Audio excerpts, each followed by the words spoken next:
think the world actually is more flat than it ever was. And like with soft tech, I mean, we have resources worldwide. So nowadays, you don't even need to have them be local. You need to get something off the ground. I've got talent for you, and it doesn't, and I'm here in Houston, by the way. So I think that's the big shift, right? And this is why I'm so bullish on Houston specifically, Texas in general, and then I would say any developing ecosystem outside of the coast, is because, so I love the book, The Third Wave of the Internet by Steve Case, right? If you haven't read it, it's awesome.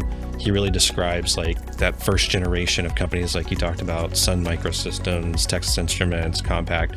They were solving really hard. I mean, these companies were literally creating the internet, right? They were creating the way, like a drastic shift in the way people communicate.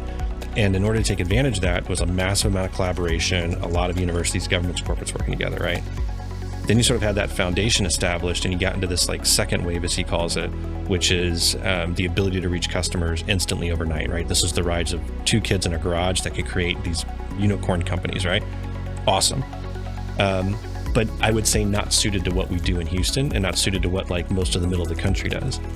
And now we've kind of, as Steve Case would say, we're sort of entering this third wave, and he sort of predicted it around 2017, 2018.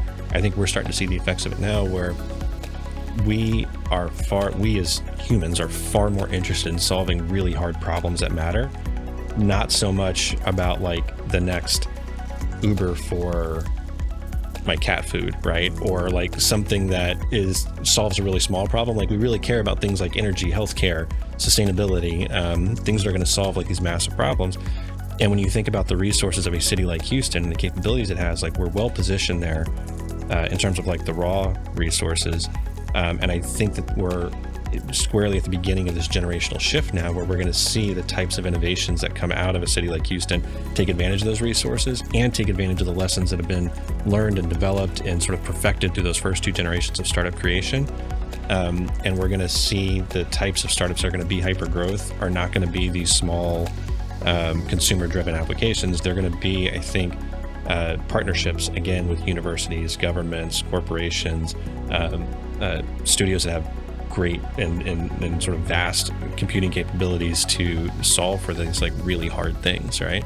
And so that's, I think, the generational shift that we're in the middle of, and is, I think, positioned well for some of the influx that we're starting to see now in Houston.